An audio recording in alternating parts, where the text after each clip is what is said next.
Get in there! Celtic have won 10 domestic trophies in a row. It's the post-match pint here from Malone's Bar. We're on the roof. I'm joined by Ryan and Scott. The mentality of this team, boys, is remarkable. Talk to me about that today, Ryan. Phenomenal. See, the mark of champions is winning when it's ugly, and today it was horrendously ugly. It was ridiculously ugly. So for me, looking back in the game now, when you're there and it's all the heat of the moment, you're about kind of, what's happening. But for me, too many players were hiding today. We didn't win any second balls, and we still won. We won the Betfred League Cup today, and we beat Rangers. We beat Rangers to win the Betfred League Cup, the 10th trophy in a row. 10 in a row. Here we go. 10 in a row. I'll tell you, right. Good start, right? We're off to a good start. I'll tell you, Scott, Fraser Forster, that man. I'm glad you came to me with Fraser Forster. None of your shite analysis for the other side of you, right? Fraser Come Forster, on. one of the best signings, the best signing that we've made this year, right? Unbelievable goalkeeper. How he saves that one that's going in top left corner, right? I think it was Ryan Jack that had it. First save. Early doors. Unbelievable. Again, it's his wrist that he gets on it. It's no hand because if it hits his hand's going in. Wrist that gets on it. The one with Morelos just come through the right hand side. He's burnt Ayer at the back right. Back left. Dives in Ayer again. Stop that, man. I know. It's quite predictable, but he wins 80% of them, so nobody complains when he wins 80%. But you do get burnt if he loses out on it. I just think Fraser Forster, massive, won the game for us, man of the match. Cannot speak highly enough of that man, and all the fans singing his name after it. Brilliant wee lift for him. Big man's an acrobat. Aye, he is. Aye. Yeah, he's an acrobat for a fridge. For a monster. So what I'm trying to say is, shite performance though, honking performance. Honking. No, don't know how we won it, don't know how we got there, but as you say, we stole it, mate. Well, I'll tell you. What do we always talk about, right? Though we always talk about you need to win your battles in the midfield, right? We won 0 battles in the midfield. We won 0 tackles in the midfield, right? We won 0 first balls, 0 second balls, 0 third or fourth balls. We won the game, right? But we won the cup. So you're just going to get these kind of games ball on you go, you're down to jump. I'll tell you why we won it. Mentality. It just comes back to that mentality, Ryan. Winners. We were second best today, all over the park for most of the game, for just about all of the game. But I'll tell you what, winners. They are winners. They boys are winners, and they are never beaten. They are never. The resilience in that team. Okay, we grew as the game went on. Early doors, we knew when the team came out, Lewis Morgan starting. I mean, we've coped with him starting in the previous games, but you just knew the day. Like the first thing I wrote down the day when the teams came out was, how will we build the game without Edward? We couldn't build the game in the first half. No, we didn't. I think we really struggled, right? And see when that I don't know, right, but I think maybe it affects. See when the boys see the lineup going up, and then how we go out there onto the park and how we think that game's going to kind of unfold. I think that has some sort of mental effect on the boys stepping onto the pitch today. Absolutely. So for me, when you see Lewis Morgan leading the line in such a massive game, the biggest game arguably at the start of this season, this end of the season. Mm-hmm. So for me, Lewis Morgan leading the line there, that leaves question marks in every player on the park, and I think that showed in the first 10-15 minutes where we just couldn't get a stranglehold in the game. We couldn't get anything, we couldn't stop the ball, and Rangers were dominant that first half. Rangers were dominant most of the game, right? Let's not kid ourselves. Aye. But you mentioned mentality, even when there was that doubt about Morgan leading the line, not having the right team out there that was going to be able to, like you said, there was no outball. Edward wasn't going to be there to hold it up and bring players into the game at kind of Rangers third of the park. So, and we didn't press the game high enough. But the mentality of the team to defend tirelessly, throwing bodies in the ball, bodies after the ball, time after time for 90 minutes was so impressive, and they will never lie down. Aye, I tell you, Scott, it was very similar to when we went to Ibrox and played Mikey Johnson up front, and Rangers were aggressive and they pressed us high that day, and we couldn't get it. We couldn't get it because we don't have a vocal point out the park. We don't have MD that can take the ball in and get us out the park. No, we didn't have that, and you see the difference in the second half when Edward comes on. Edward's been on 2 minutes. He takes a throw in his chest, flicks it around Goulson. Goulson absolutely cleans him out, wins a free kick. Christie puts free kick in, make a goal. Unbelievable for the big man. He lifted the fans, right? As soon as he was coming on, lifted the fans. And even when he wasn't involved in play, we seemed to play better. There was more cohesion, and we were less nervous. We had more out balls, we had more time in the ball. It's almost just like he had an effect on the entire part, which is kind of strange, because even when he wasn't in play, we just seemed to be more relaxed. And it's just into that mental thing that you're talking about. If your top man's up there, you just feel you've got more belief. So I don't know what that says about Lewis Morgan. He's trying to do a job for us. It's not his position. It's unnatural for him. You can't expect. You can't ask much more from him. He's not a target man. No. So and he's not a striker. Right? And they were all over the back of him as well. 2 hands getting pushed. I just felt like everything was going. Like Wee Willie was just getting everything. It wasn't giving anything. Anyway, it wasn't his kind of game of the day. Eddie changed it. It did. Edward was brilliant when he came on, and you see, Ryan, the difference. Okay, he's maybe unfit. If he says, Neil Lennon said that Edward came to him and say, listen, I don't feel up to starting. That raised question before the game where people are saying, well, if you're not fit to start, are you fit enough to be in the bench? You're either fit or you're no fit. Aye. Like, you think if you're declaring yourself fit for a final, then you're there and you're saying, start me. He didn't feel that way, but you see the difference when he comes on, and then you see the striker up the other end of the park, who everybody's been absolutely raving about, the best player in the country and the best striker in the country, and all this debate that I talk about it all the time, because the mainstream media just peddles it and peddles it and peddles it. And you see that today. How many chances Morelos have? 8, 9, missed a penalty. Aye. Let me just talk about that, right? Because we come at the game, Celtic have won against odds. Celtic have won the Betfred League Cup, right? We come at the game and jump into the car, and the radio was spending half an hour talking about Morelos scoring against Celtic. It's ridiculous. So, the striker at the end of the park, how many shots did they have on goal? Ridiculous numbers. Ridiculous numbers. He couldn't score one. He had a penalty. That's a free dig. That's a free dig for everybody. Unless if you can't score it, front of it. but still, right, you're the best striker in fucking Scotland. Aye. Oops. You're going to score that, right? Are you? But let's rewind a wee bit. Bigging it up, you're the best striker in Scotland, right, isn't he? Right. No better long shot. I'm not saying that, come on. Right, so Edward comes on, changes the game. After the goal, we almost go 2 up because Helander, I think, rushes in on him, and he leaves him dead. Like, he just walks away with the ball.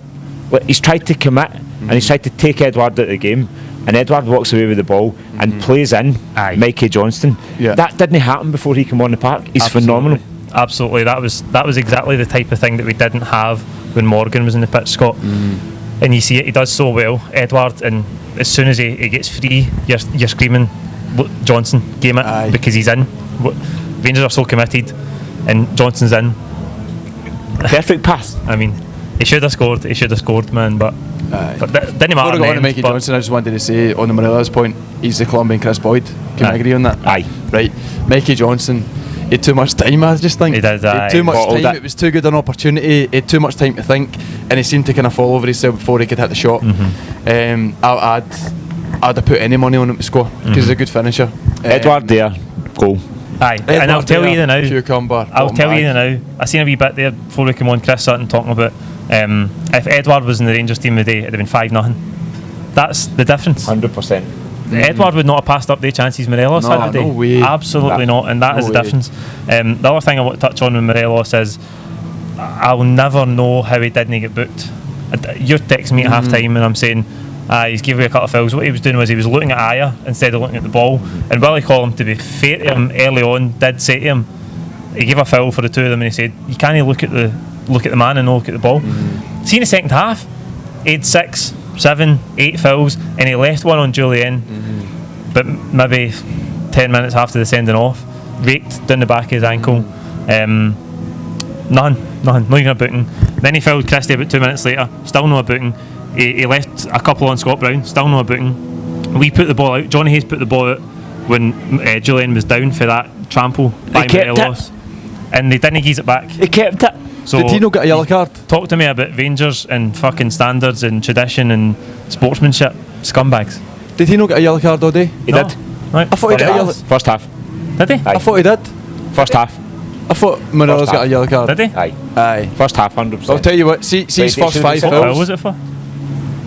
It's just persistent. Aye, persistent. I don't think he. Well, I don't think he did. But maybe I forgot it. But it would make sense because he gave away so many fouls in the second half. If he hadn't been booked, it's a miracle he didn't get booked. Unbelievable. At the end of the day, right, I seen Willie Collum. bring him over, and I thought, there, he's going to get a yellow card. They did about 4 or 5 different fouls, and he was like, 1, 2, 3, 4. No more. Like, what do you mean 1, 2, 3, 4? Listen, Alfredo, you can have no more than 9. Because I'm running out of fingers. And if you get 11, I'll let you away with 11 as well, but just wind it, wind your neck in, know what I mean? Unbelievable. Anyway, Frimpong was a big decision at right back. He started today, and I'll tell you what, at half time I thought Foster and Frimpong are the only boys that are doing themselves any justice here. And the wee man, I seen his clip, his interview there as well before we come on. So infectious. I mean, and he was so honest. He was so honest. He said, obviously Julian hits it, ricochets off fire, and he says he was in and goal. I just had to nick him, and like that's he sort of thought it wasn't. He thought it wasn't a red card. There is some rule about the rules changed. Obviously, the triple jeopardy thing about a penalty, a red card, and then a suspension. But I think it's if a clear goal scoring opportunity and there's a deliberate pull, it can still be a red card, which is fair enough. But other than that, I thought for the 50-60 minutes he was on, I thought he was good. Stellar performance for the man. See if there was questions about his defensive ability, he answered them today. I think he was phenomenal. Yeah. I think he was brilliant. He had one lapse when Morelos got in between him and Julian. He should have tucked in. It was the one where Morelos clipped it with his left foot and it went across the goal line. I think Foster got a wee touch to that one as well, by the way. But that was the only time where I thought there's a wee lapse there. The communication with Julian wasn't right. But other than that, I'll tell you what he did do though, right? He was really good defensively. Apart from that, right? He was really good defensively. But what he did do was draw fouls up the other side of the park when we were really struggling in the first half. Like, he was phenomenal. He'd bamboozled him. He was so tantalising on that right hand side when he was coming by James Forrest, and when he was cutting in through Rangers, he caused them all sorts of problems, and he was really, really infectious. Not only just his personality and his enthusiasm, but on the park, it was really, really good to watch. And I think he's a star in the making. Can I just say, right, it was the only out ball in the first half. Aye. Why were we playing Route 1 football to Lewis Morgan, a man that is not... Do you know what I mean? Aye, that was a problem. That was a big problem because Morgan doesn't even make the movements of a striker because he's not a striker. Aye, exactly. And he's not the man that's there to bring it down and just lay it off. Aye. We didn't have that, but that's the game that we decided to play because they had the high press. And I says to my dad, I said, look, see, they're playing a high press. If we just play it out for the back, somebody will be free, Julian will be free, or Ira will be free. More times than not, it was Frimpong. It was Frimpong, right? aye. If you beat the high press, you're through and goal because they're committing. Aye. So why? But they knew that if they pressed as high, we couldn't go long, and that was. But we did go long. Why did we go long? No, that's what I mean. No, because if they when they did try and press us, we were like, all right, we shat it. When they did press us, we shat it for no reason. For no reason, we're better than them. We can pass it round them, and when we did, Frimpong was usually there, and he was the main out ball, and you can feel comfortable that he's going to take the ball down and find somebody. But that's where we really struggled. When we did get by the high press, we made chances, but we didn't decide to do it, which frustrated me big time. Listen, we played well below par, but we've won it. Ryan, I want to touch on as well, as the game went on, I thought in that first half, the midfield, particularly Christie, we talked all at the start of the season about Ryan Christie, and you think if he can bring these levels in these big games, what a player. I thought in the first half he was sleeping at times, grew as the game went on, and I'll tell you that energy when we went down to 10 men was brilliant. He was closing people down, he was blocking crosses, he was putting his body in the line. Julian is another one who maybe after the goal thought defended brilliantly. Ayer as well, apart from obviously we're talking about him diving in a little bit too much. We defended manfully towards the end, and obviously we've talked about the goalkeeper, but the resilience that we showed to get that over the line. You're thinking at a stage, obviously, particularly when they get a penalty as well, 10 men penalty, if they score the penalty you're like, probably only one winner here. Aye, Kim's a bogey. But we defended brilliantly. Aye, had they scored at any point in that final 20 minutes of the game and took it to extra time, there probably was only one winner, right? Let's no beat about the bush. But we did so well. It pains me deep in my heart to say anything about Ryan Christie, but it was posted missing in that first half. Posted missing. As were a lot of the team, let's be honest. But for me, it just hurts more because Ryan Christie's the main man, right? So for me, in the first half, it just nobody wanted the ball. Nobody wanted to get the responsibility of taking a ball in and trying to do something with it, and we struggled to take hold of the game for 80 minutes practically. We had 10 minutes maybe a window where we played alright, but we got the result. Julian was phenomenal. Fraser Forster, by far man of the match. Only one man of the match. Only one candidate for man of the match. Ridiculous performance. Absolutely. But we did enough to get the win, and that's all that matters. That is all that matters. Another player that grew in the game and I thought was brilliant in the second half was Callum McGregor. Again, used the ball. We kept the ball a lot better in the second half. There was times in the first half where we just looked like we couldn't keep it, regardless of what was happening. We couldn't string 5-10 yard passes. We're going astray. We were struggling, but I thought McGregor grew in the game. He was geeing the crowd up as well. Afterwards into 10 men, I thought he was brilliant. The other thing I want to finish on the day, Scott, is psychology. I talked about it before the game. We've talked about the winning mentality, the resilience of the team to win that game of the day when their backs were to the wall for most of it. You've got to wonder what that will do to the Rangers team's mentality, because they've dominated the game of the day and they still couldn't win it. That'll be. They've got a huge game on Thursday. We've got basically a no contest on Thursday, unless we want to win the group. If we avoid defeat, win the group. But let's be honest, we're going to rest all the big players. You wouldn't think your Edwards and people like that need to start on Thursday. They're away to Motherwell next week. They've got Hibs to come in the 20th of December, and then they come to us at the end of the month. And I said it before the game, this is the month where we can take huge strides this season. That's massive psychologically for the league now, isn't it? Aye. Think about that. Imagine you're a Rangers fan, Rangers player, soul destroying. You went to Hampden, you've been the better team. No. Right, you went to Hampden, you're the better team, and you're walking away with absolutely nothing. It's happened time and time again. There's not happened time and time again in terms of they play better than us, but they've just walked away with nothing time and time again. I think that's going to carry us through big time. But like you're saying with mentality, well, there's just a belief there. There's an inbuilt belief and an energy in that team where if things aren't really going right, it's a bit stressful, but there's just a belief that will carry through. Absolutely. And just one wee catalyst, one wee bit of magic, and do you know what it was? It was Edward coming on the park. That's what changed the game for us. So superb result, absolutely brilliant. One thing I want to touch on defensively, I think you said earlier on we defended brilliantly. I think you maybe just talking about Ryan Christie. Anyway, defensively today, last ditch. Once we went down to 10 men, our last ditch defending was brilliant. Right, so goalkeeping superb, last ditch tackles in the 6 yard box, brilliant. But see in the first half, every single cross, dead ball, we won none. No, you're so right. Every single time they did a dead ball, it was a brilliant ball in. And somebody was there on the head. They just couldn't finish. And see, closing down crosses and open play, closing down crosses was terrible. We need to stop the balls coming in at source. Never mind having to make last ditch challenges, which we were great at, which saved us. But there's a lot that we can learn from, and that's good for Neil Lennon. There's a lot in that game that they can go and build on and learn from. You're right to say that, because in the first half, defensively as well, as you say, I think Rangers end up with 10, 11, 12 corners in the game, and those first 2 or 3 corners, wide free kicks they had, it was a Rangers head on it every time.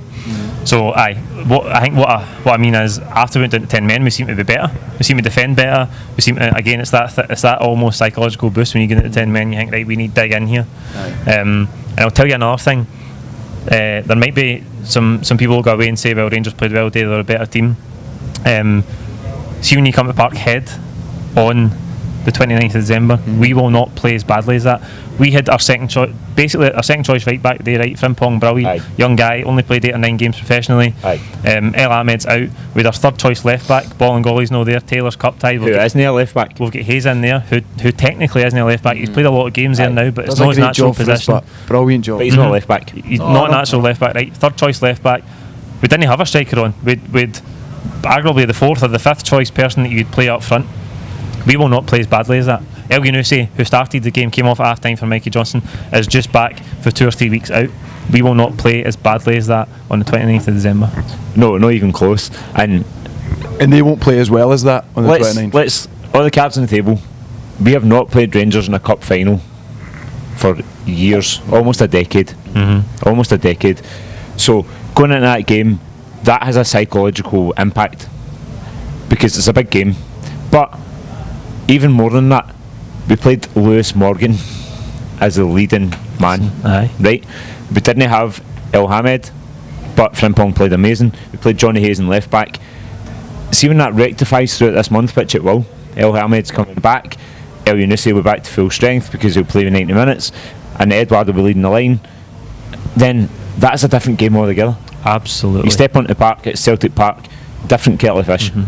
60,000 people. Yeah. You've got 700 fans. Absolutely different game. That'll do us for the post-match pint today. By the way, what about the new home? Malone's? Aye, well, you going to come on to that there? I'm just about to come on to it. Good, okay, well you go then. I'm saying we're out of beer, so we're going to go down the stair. We're in Malone's in Glasgow. What a place it is to watch live sport. Top notch. The people in here have been brilliant with us. We're going to go down the stair. I don't know if you can pick up the atmosphere in the mics, but it's absolutely bouncing down the stair. We're going to go down and celebrate Celtic winning 10 domestic trophies in a row. Like the video, comment with your own thoughts below. Don't forget to subscribe if you haven't already, and we'll see you on Tuesday for the build up to Cluj. I'm on the fucking hoops.